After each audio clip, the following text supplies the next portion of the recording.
My name is Abigail Carter. I'm 32 years old, and when I was 15, my family believed a lie about me that cost me my home.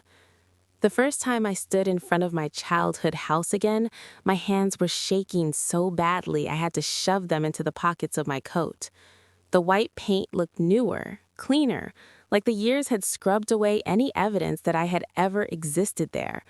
The rose bush my father planted when I was born was gone. In its place stood a neat stone path leading straight to the front door that had once slammed shut in my face. I hadn't planned to come back like this. Not for a reunion, not for forgiveness, and definitely not for answers. But life has a cruel sense of timing.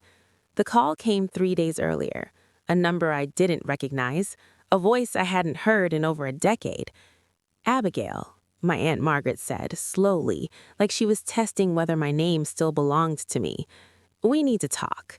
It's about the past, about what really happened. My stomach dropped so fast I thought I might throw up. Because when you're thrown out at 15, when your own mother turns her face away and your father says nothing, you learn to bury the past deep enough that it can't reach you anymore, or so you think. Standing there now, staring at the house that once meant safety, I felt 15 again, small, unwanted, branded by a lie I never got the chance to fight. Before I tell you how I ended up here, before I tell you who betrayed me and why, you need to understand something. I wasn't a bad kid, and what they accused me of changed everything. If stories about family betrayal, hidden lies, and painful reunions resonate with you, take a second to like this video and subscribe to the channel. These stories matter because silence is how lies survive. Now let me take you back to the night everything broke. At 15, my world was simple: school during the day, home in the evening, dinner at 6 sharp. My father, Thomas Carter, liked order.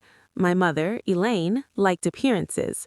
And my Aunt Margaret, my mother's younger sister, liked control, though I didn't understand that yet. We lived in a quiet suburban town in the Midwest, the kind of place where people waved but rarely meant it. Our house was the nicest on the block, not flashy, just solid. 2 stories, blue shutters, a sense of permanence I thought nothing could touch. Margaret had moved in with us earlier that year, after what she called a temporary financial setback. She said it would only be for a few months. Months turned into a year, and somehow she became a permanent voice at our dinner table. She noticed everything: how long I stayed in the shower, which boys looked at me at school, how I locked my bedroom door at night. Teenage girls with secrets grow into women with regrets, she once said casually, stirring her tea. I laughed it off then. I wish I hadn't. The lie started small. That's how they always do. One afternoon, I came home from school to find my bedroom door open. My drawers were pulled out, my backpack dumped on the floor, my journal, my private thoughts, my fears, my stupid crushes was gone. I panicked. I found my mother in the kitchen. "Mom, did you go through my room?" She didn't look at me. "Your aunt found some concerning things." Concerning. That word followed me like a shadow. Margaret appeared in the doorway, holding my journal like evidence. "Abigail, we need to talk about what you've been writing." I reached for it. She pulled it away. "Not until we understand what's going on in your head." What was going on in my head was normal teenage confusion, loneliness, wanting to be seen. But when Margaret flipped through the pages, her eyes narrowed, not in concern, but calculation. That night, my father was unusually quiet. My mother kept smoothing the tablecloth like it had wrinkles only she could see. Then Margaret said it. "I think Abigail needs help." My heart slammed against my ribs. Help with what? She sighed dramatically. "She's been writing about hurting people, about anger she can't control." "That's not," I started. Elaine cut me off. "Abigail, your aunt is worried." I looked at my father. "Dad?" He stared at his plate. And just like that, my voice didn't matter anymore. Over the next few weeks, whispers replaced conversations. Doors closed when I entered rooms. My phone disappeared. My bedroom door was no longer allowed to lock. Then came the night that destroyed my life. I was called into the living room. Margaret sat on one couch, my parents on the other. A man I didn't know stood by the window. "This is Dr. Lewis," my mother said. "He's here to evaluate you." Evaluate me. Margaret spoke first. "We found more writings and some missing items." "What items?" I asked, my voice shaking. "Prescription pills," she said calmly, "from my purse." I froze. "I never touched your things." But the lie had already settled into the room, heavy and irreversible. Dr. Lewis asked questions. Margaret answered for me. My mother nodded. My father stayed silent. By the end of the night, a decision had been made without my consent. It's not safe for her to stay here, for herself or for us. I remember my mother crying. I remember my father finally looking at me and looking away. I was sent to live with a distant relative out of state. No goodbye party, no explanation to my friends, just a suitcase and a story I was never allowed to tell. 15 years old, homeless in everything but name. And the worst part?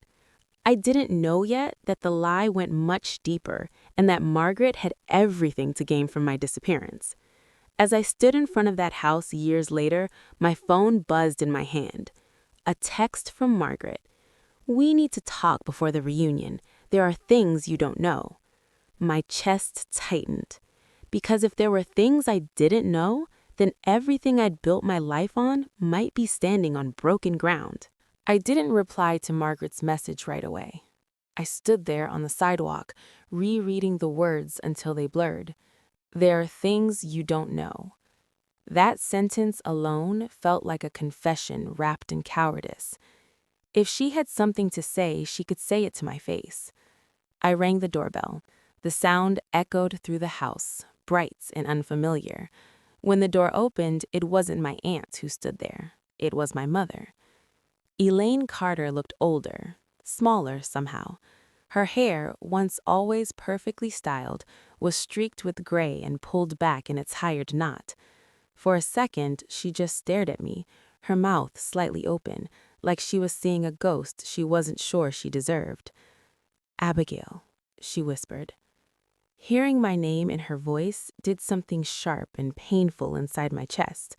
I had imagined this moment 1,000 times over the years, her apologizing, crying, explaining. Instead, she stepped aside silently and let me in.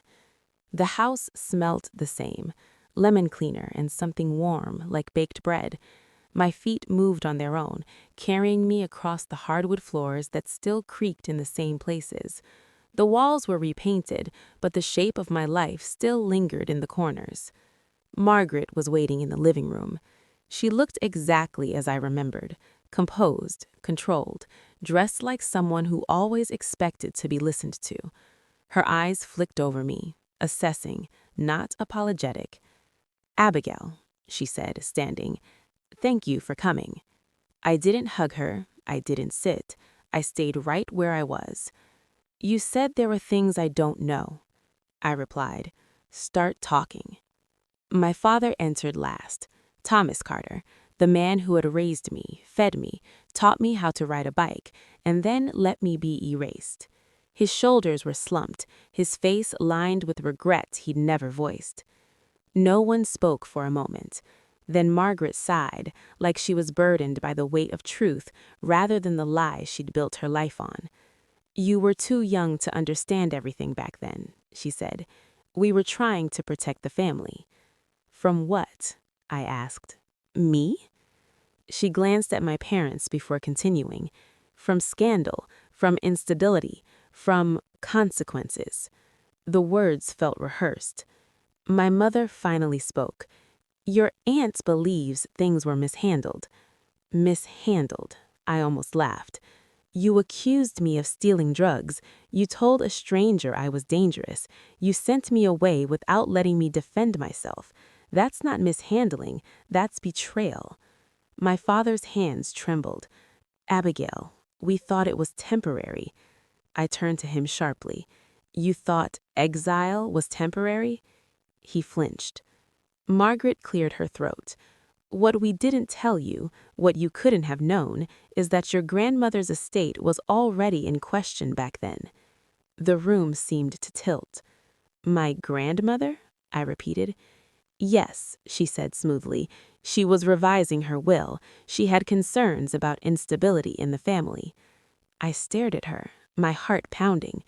What does that have to do with me? Margaret folded her hands. Your grandmother adored you. My stomach dropped. She intended to leave the house to you, the family home, in trust, of course, but still, your name was on it. The silence that followed was suffocating. I turned slowly to my mother. Is that true? Her eyes filled with tears. She nodded. That house, Margaret went on, was meant to stay in the family, but not in the hands of someone emotionally unwell.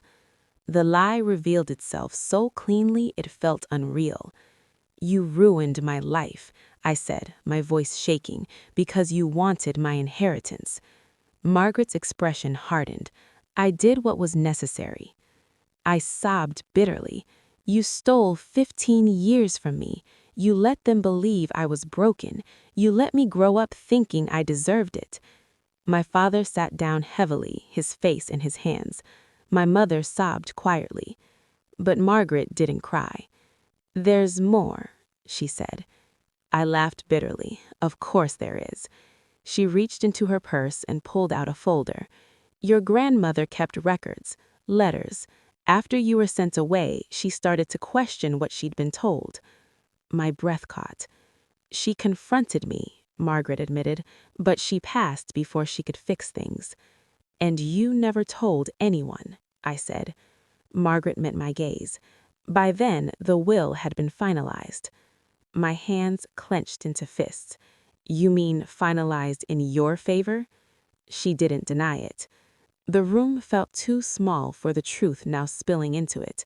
Every late-night tear, every foster home, every birthday spent pretending I wasn't abandoned suddenly had a face, and it was sitting right in front of me. I want the letters, I said. Margaret hesitated. They're sensitive. I don't care, I snapped. They're mine. She exhaled slowly. They're at the bank with the rest of the documents. What documents? She looked away.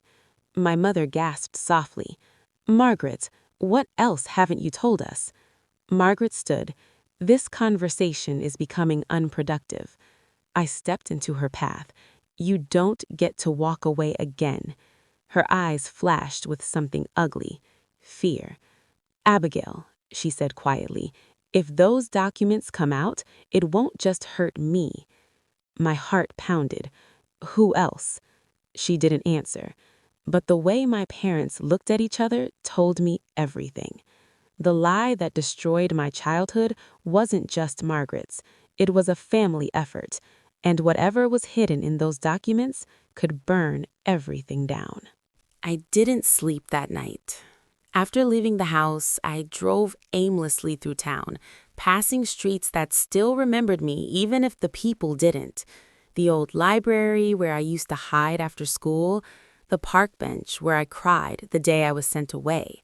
Every memory felt sharper now, like the truth had peeled away a protective layer I didn't know I was wearing.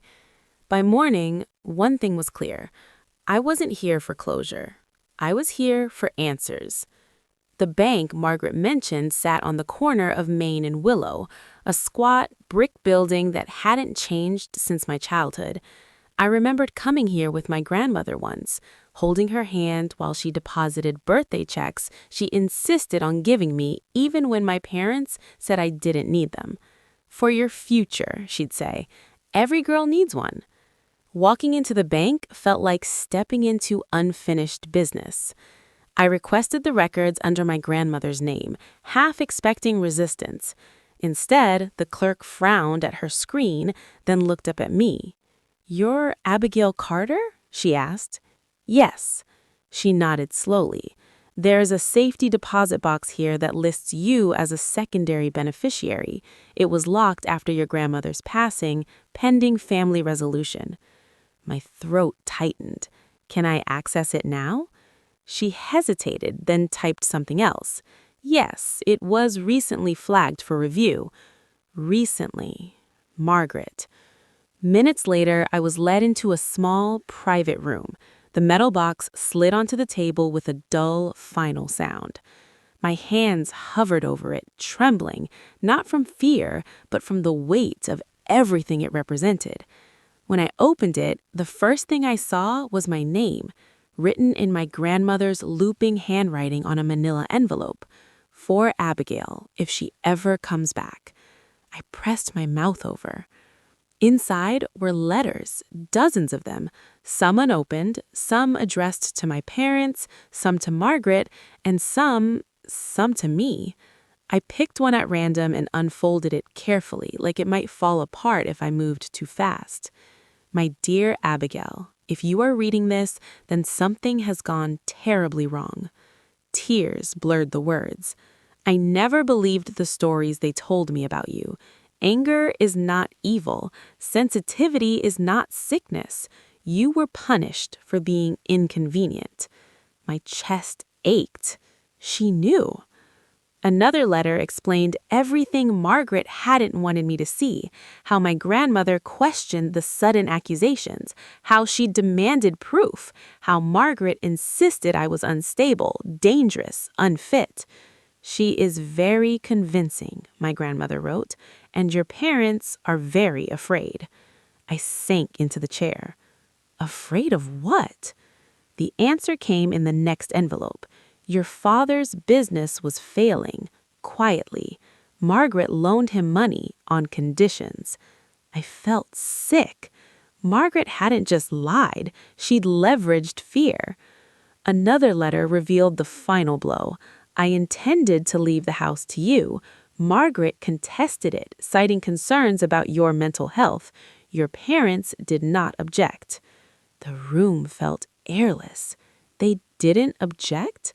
Page after page confirmed the same truth. Margaret orchestrated the lie, but my parents allowed it to stand because it protected them, their reputation, their finances, their comfort. I wasn't sent away because I was dangerous. I was sent away because I was disposable. When I left the bank, my phone was vibrating nonstop. Missed calls, voicemails, Margaret, my mother, even my father. I ignored them all.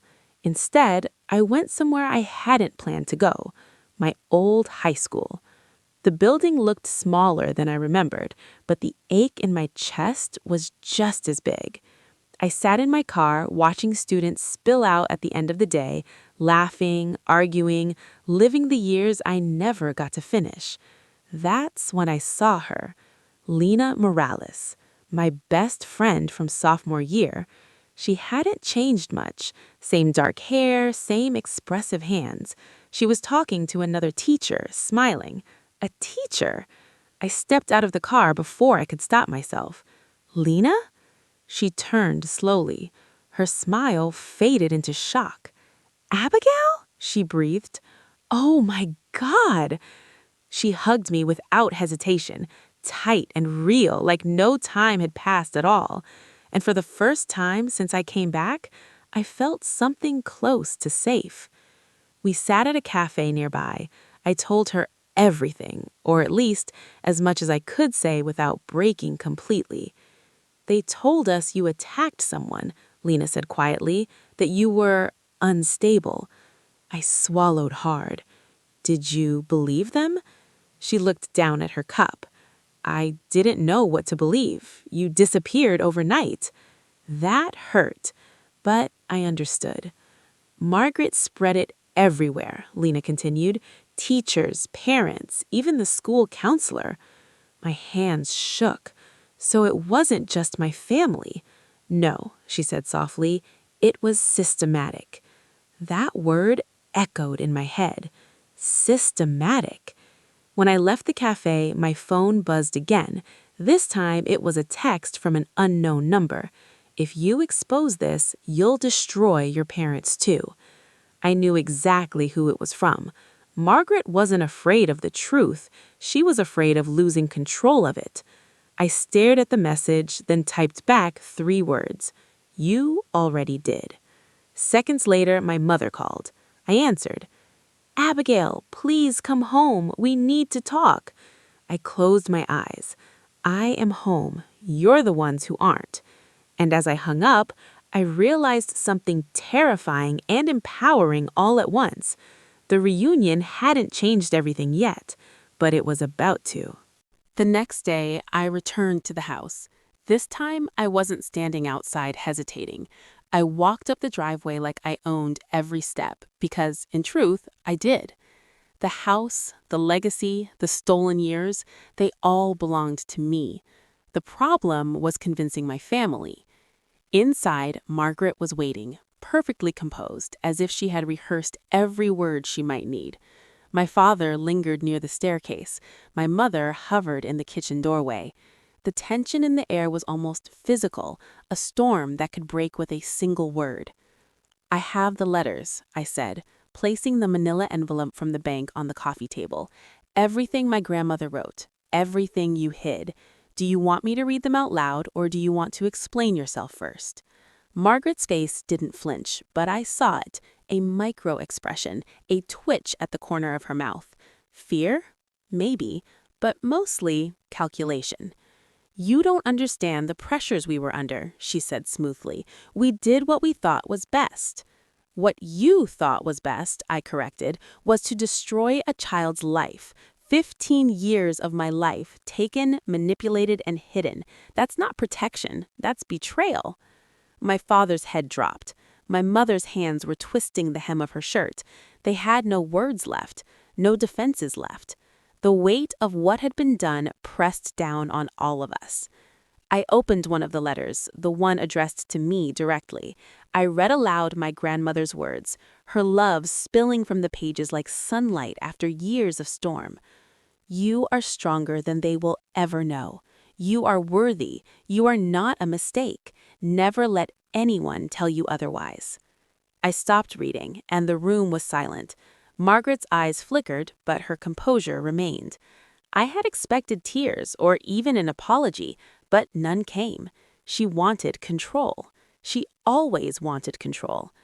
You should have trusted me, she said finally. I did this to keep the family intact. I laughed bitterly. Intact? You call hiding the truth, lying about me, and sending me away intact? No, Margaret, you tried to erase me. You tried to rewrite the family history. Her look in her eyes hardened. You don't know what you're talking about. You've been gone too long to understand. Oh, I understand perfectly, I snapped. I understand that greed can make people monsters. I understand that fear can silence the people who should have protected me. And now, I understand that the only way to heal is to set boundaries. I walked toward the door, then turned. I'm not here to destroy you. I'm here to reclaim my life. And if you try to stop me, I won't hesitate to show the world the truth. Margaret's jaw tightened. My father slumped even further. My mother's face was pale. The balance of power had shifted. As I stepped outside, my phone buzzed again. Another message from Margaret. You don't know the half of it. Be careful who you trust. I stared at the words, and my stomach dropped. Half of it? I realized then that the battle wasn't over. The letters, the revelations, they were just the beginning. There were deeper secrets, more betrayals, and probably people I had once called friends who had been part of the story I didn't even know existed. And the one person who had the key to it all was someone I hadn't seen in years. The storm that started 15 years ago wasn't done. It was about to get personal. The morning after the confrontation, I couldn't shake the feeling that someone was watching me. Every time I glanced out the window of the small motel I'd booked, I thought I saw a shadow flicker across the street, or a car idling a little too long at the corner. Paranoia? Maybe. Or maybe after 15 years of being erased, you learn quickly that danger often wears a familiar face. I had decided to dig deeper. The letters from my grandmother were only the beginning. There were still gaps, people who had kept silent, details left untold, motives hidden in plain sight. And if Margaret had been willing to destroy me once for control, who knew what she might have done since then? One name kept coming back to me: Evan Parker. Evan had been my closest friend at 15.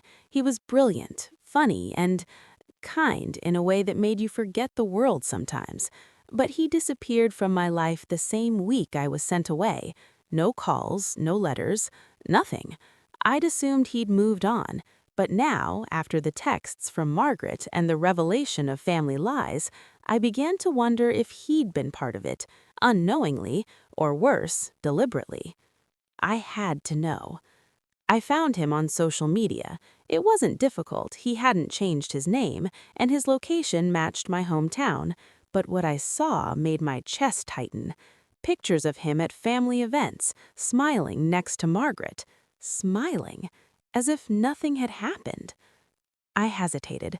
My hand hovered over the message button. Should I reach out? Could I trust him? Then I remembered my grandmother's words. You are stronger than they will ever know. You are worthy. I typed, Evan, it's Abigail. I need to see you. It's important. I sent it before I could second-guess myself. Minutes later, my phone buzzed. One message. Meet me at the old pier. Tonight, 9 p.m. Come alone. Alone. The warning made my heart race. But I had to go. If Evan was involved or if he had information, I needed to know. The pier hadn't changed. The boards creaked the same way, the water lapping against the supports like it had 15 years ago. A cold wind swept across the dock, tugging at my coat. And then I saw him. Evan. Taller now, more serious, but with the same eyes I remembered. He didn't smile at first. He just watched me, as if measuring whether I had changed or survived. Abigail, he said finally, voice low. You came. I studied him. I need answers, Evan. 15 years of my life, gone. I need to know if you were part of this. His face fell. No, I swear to you, I wasn't. Then why? He held up his hands. Let me explain. I didn't know. I didn't see the letters Margaret sent. I didn't know they were lying. I couldn't reach you. I tried. I really did. I wanted to believe him. My chest ached with the hope that someone I loved could be honest. But even as I listened, I noticed something off, something familiar in the way he avoided my gaze, the slight hesitation in his words. Abigail, he said finally, breaking the silence, there's more. I found something Margaret didn't expect me to uncover. My heart jumped. What? He reached into his jacket pocket and pulled out a folded piece of paper. My grandmother's handwriting scrawled across it, details of her will, records of family meetings, letters to distant relatives confirming that Margaret had manipulated everyone to take control of the house and family assets. It's everything, he whispered, except one thing, something even your grandmother didn't write down. It's about why Margaret acted so fast, and why your parents didn't stop her. I froze. Why? Evan shook his head. I don't know yet, but it's dangerous, Abigail. Whoever else knows could still be watching. You're not safe just because you're home. Cold ran down my spine. All those years, I thought leaving the house meant leaving danger behind. I was wrong. And the truth I had uncovered at the bank was just the surface of something far deeper. Show me, I said. He hesitated, then handed me the paper. As I read, my hands trembled. This wasn't just greed or jealousy. It was a network of lies that implicated people I trusted, respected, even loved. And then I noticed a name I hadn't expected, a name that made me gasp aloud. Abigail's disappearance must be controlled at all costs. She cannot be allowed to inherit. Security measures are to be coordinated with Evan Parker. My head whipped up to him. You? What? Evan's face went pale. I didn't know. I didn't. They said I was helping protect you. They never told me. I pulled back, shaking. 15 years of my life, manipulated by the people I trusted most, and now even my closest friend had been tangled in it, whether he realized it or not. The pier felt smaller, darker, colder. The wind ripped at my coat as if mocking my naivety. And then, from the shadows, a figure stepped forward. Margaret. Her smile was calm, chilling. "So, you found him," she said, her voice dripping with false sweetness. "I was wondering when you'd start asking questions." My heart thundered. "You? What are you doing here?" "I came to make sure you don't make a mistake. You're treading dangerous ground, Abigail. Some truths are better left buried." Evan stepped in front of me, protective but unsure. Margaret's eyes flicked to him with a look that sent a shiver down my spine. And in that moment, I realized something. The reunion, the letters, the friends I thought I could trust, it had all been leading to this, the confrontation, the revelation, the truth that could either destroy us all or finally set me free. Margaret took a slow step closer, and I braced myself. And then she smiled wider. "Let's see if you're ready for the real story, Abigail," she whispered. The wind off the pier tugged at my coat like it wanted to rip me away from reality. Margaret's smile didn't waver. It was sharp, calculated, and somehow triumphant. Evan looked between us, torn between fear and loyalty, and I realized something terrifying. I had walked into a trap I didn't even know existed. "Abigail," Margaret said, her voice calm but deadly, "you've only scratched the surface. You think finding letters and old records will set you free? You have no idea what was orchestrated to protect our family legacy." "Or to destroy me," I shot back. My hands trembled, but my voice stayed steady. "Everything you did, every lie, every manipulation was about taking my life away, not protecting it." Margaret's eyes narrowed. "You're learning fast. Good. That will make the next part easier to understand." I glanced at Evan. "What next part? What are you talking about?" She took a slow step closer. "Do you remember the week you disappeared?" I swallowed hard. Of course I remembered. That week was burned into me, etched in fear and humiliation. The nights in foster homes, the cold meals, the endless questioning by strangers who thought I was a danger. I was 15, I said carefully. "I know what happened." "You know what you thought happened," Margaret corrected, "but you don't know the full story, not until now." My stomach twisted. "Explain it." Her lips curved into a faint smile. "Your grandmother left instructions for your protection, ones that involved secrecy and control, but she underestimated how ambitious some people could be. I was chosen, in a sense, to execute her plan, but I took liberties." Evan shifted. "Margaret—" "No, let him listen," she said. Her gaze returned to me. "You were never supposed to inherit the house without proof that you could handle it, proof of your stability, and I created the proof." The words hit me like a punch. What? You lied about me?" "Yes," she said simply, "not entirely to hurt you, partly to protect you, and partly because opportunity presented itself. Control, power, influence. Your parents were compliant because they were weak, afraid of scandal, of judgment, of losing the life they'd built. And you were convenient, easily removed, disappeared into the world while the pieces fell where I wanted." I felt the world tilt. Every year of pain, humiliation, loneliness, it all had a reason, and that reason was greed disguised as protection. "Why tell me now?" I asked, my voice shaking. "Because you found the letters, and because Evan, well, he found things he wasn't supposed to, secrets that could unravel everything, including my position in this family."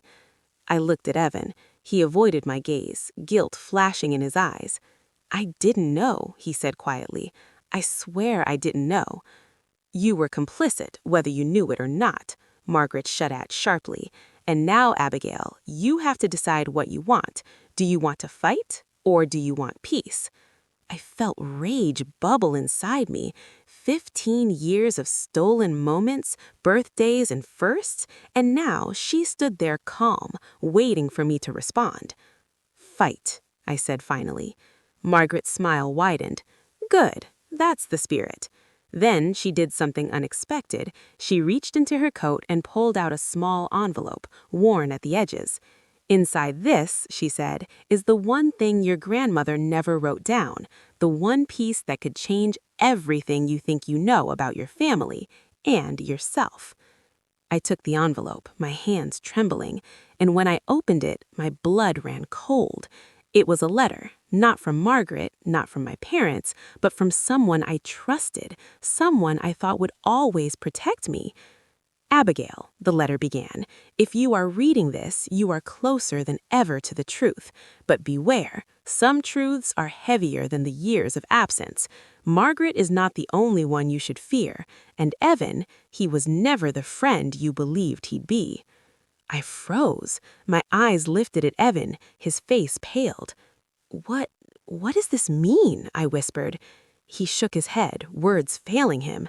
Margaret's calm, chilling voice broke the silence. "Now you see, Abigail, the game is bigger than you imagined, and you've just entered the most dangerous part." My chest tightened. Betrayal, lies, manipulation, they had all been woven into my life from the beginning. And now the revelation hit me harder than anything else. Even those closest to me might have been working against me, or at least caught in the web. I felt fear, anger, and clarity all at once. 15 years had left scars, but they had also left me with the resilience to face this. And face it I would. But as Margaret and Evan watched me, the pier seemed smaller, the shadows longer, and the night darker. Because Abigail Carter wasn't just fighting for truth anymore. She was fighting for survival, and she had no idea who would betray her next. The days after the pier incident were a blur.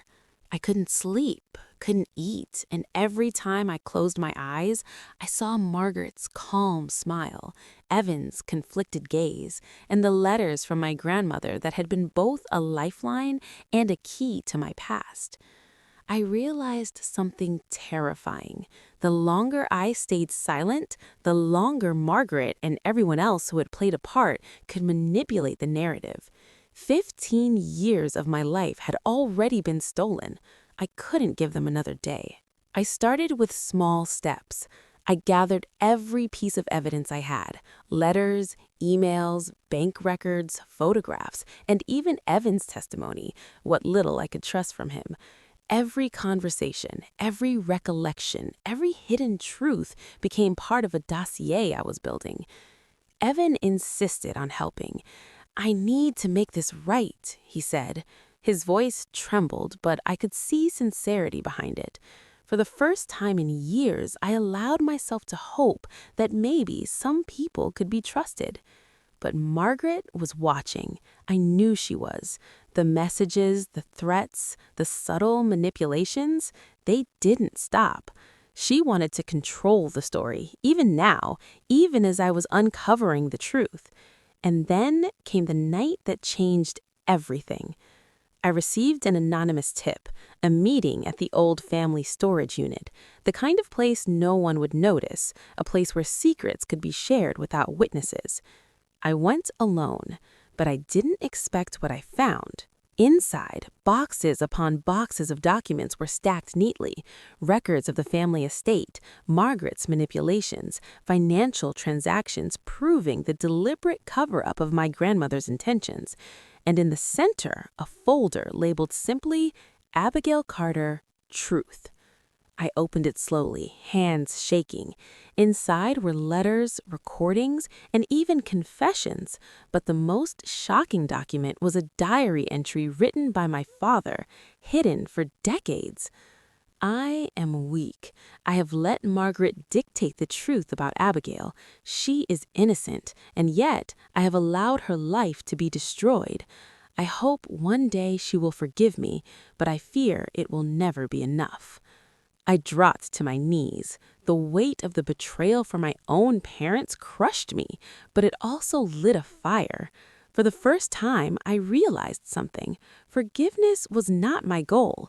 Justice, clarity, and reclaiming my life were. And then a sound behind me. Margaret. She stepped into the dim light of the storage unit, arms crossed, calm and poised as ever. I wondered when you'd find this, she said. Impressive work, but dangerous. You shouldn't have come alone. I came to end this, I said, my voice strong despite the adrenaline pumping through me. No more lies, no more games. I know everything now. She smiled, a cold, precise smile. Do you? Or do you only think you do? Before I could respond, Evan appeared behind me, his presence steadying. She knows enough, he said, meeting Margaret's eyes. Don't test her further. Margaret's gaze flickered. She stepped back, calculating, and for the first time, I saw hesitation. You think this ends here? She whispered. You've only begun to uncover the layers, but some truths are dangerous. I felt fear spike, but it was tempered by resolve. Then I'll face them, I said, because the person I was at 15 isn't here anymore. The girl who was silenced, manipulated, and abandoned, she's gone. Abigail Carter is back, and I won't let anyone take my life again. Margaret's eyes narrowed, but she said nothing. She knew, finally, that the balance of power had shifted. As I walked out of the storage unit, Evan beside me, I realized something vital. The battle wasn't just about uncovering the truth. It was about reclaiming my identity, setting boundaries, and finally allowing myself to heal. The city skyline stretched before me, bright with the promise of freedom. 15 years of lies, manipulation, and betrayal had almost broken me, but I was still standing, stronger, wiser, ready. And in that moment, I understood something my grandmother had always known. Truth has a way of finding its voice, even if it takes years. The day of the final confrontation arrived quietly, almost deceptively. Margaret had called, insisting we meet at the family estate one last time. I walked in with Evan at my side, carrying the folder of evidence I had painstakingly gathered. Every letter, every recording, every hidden document. It all fit together now, a full picture of the lies that had stolen my childhood. Margaret stood at the top of the grand staircase, poised, immaculate, like she had rehearsed this moment 1,000 times. But for the first time, I noticed the tension in her jaw, the flicker in her eyes, the way her hands clenched the banister. The air was thick with history, betrayal, and unspoken truth. The day of the final confrontation arrived quietly, almost deceptively. Margaret had called, insisting we meet at the family estate one last time. I walked in with Evan at my side, carrying the folder of evidence I had painstakingly gathered. Every letter, every recording, every hidden document. It all fit together now, a full picture of the lies that had stolen my childhood. Margaret stood at the top of the grand staircase, poised, immaculate, like she had rehearsed this moment 1,000 times. But for the first time, I noticed the tension in her jaw, the flicker in her eyes, the way her hands clenched the banister. The air was thick with history, betrayal, and unspoken truths. I see you've done your homework, she said coolly. I've uncovered everything, I replied, my voice steady, louder than I expected. The letters, the documents, the hidden truths, everything you and my parents tried to hide, everything you thought would remain buried. Margaret's smile faltered. And what do you intend to do with it? Expose the truth, I said, not to destroy the family, but to reclaim my life, to ensure no one manipulates another child like I was. She shook her head. You think this will bring you peace. Peace? I repeated, my chest tightening. I've learned that peace doesn't come from hiding from the truth. Peace comes from facing it, owning it, and refusing to let it control me anymore. Her voice dropped, soft but lethal. You've grown strong, Abigail, but remember this, strength doesn't erase the past, and revenge is a dangerous path. I felt a surge of clarity. I didn't want revenge. I wanted justice.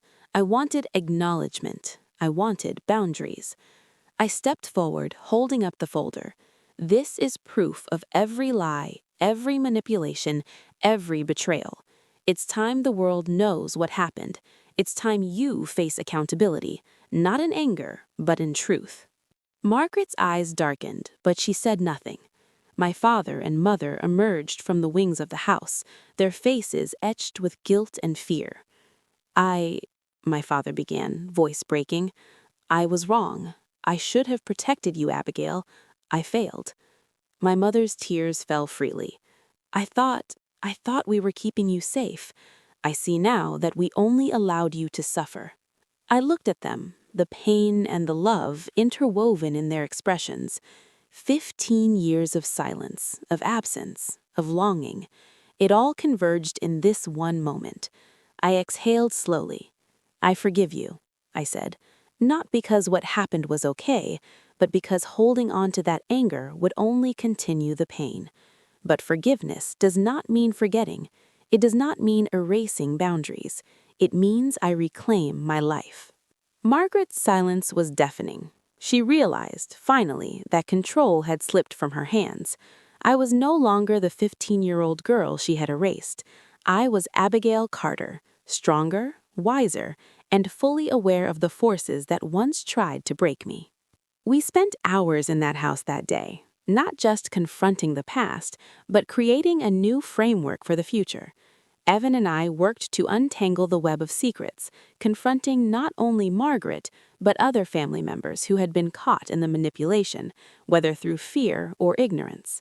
By evening, I walked outside into the fading sunlight, the estate stretching before me. The weight I had carried for 15 years was still there, but it felt lighter. Heavier truths had been faced, boundaries set, and healing had begun. I looked at Evan, who had been silent beside me for a long moment. I thank you, I said. He nodded. No, thank you, for trusting, for fighting, for surviving. I smiled faintly. For the first time in years, I felt whole. Not perfect, not unscarred, but whole. As I left the estate, I sent one last text to Margaret. The past is no longer yours to control. Neither am I. And I meant it. The lesson I learned through all of this is one I hope resonates with everyone who has been betrayed, abandoned, or silenced. The truth will always find a way. Healing is not forgetting. It is reclaiming yourself, setting boundaries, and knowing your worth, no matter what others try to take from you. I turned to the horizon, feeling the first genuine breath of freedom in years. 15 years of lies had ended. The story of Abigail Carter, the girl who was erased, had finally reclaimed its voice. Have you ever been silenced, betrayed, or erased by people you trusted? How did you reclaim your voice? Share your story in the comments.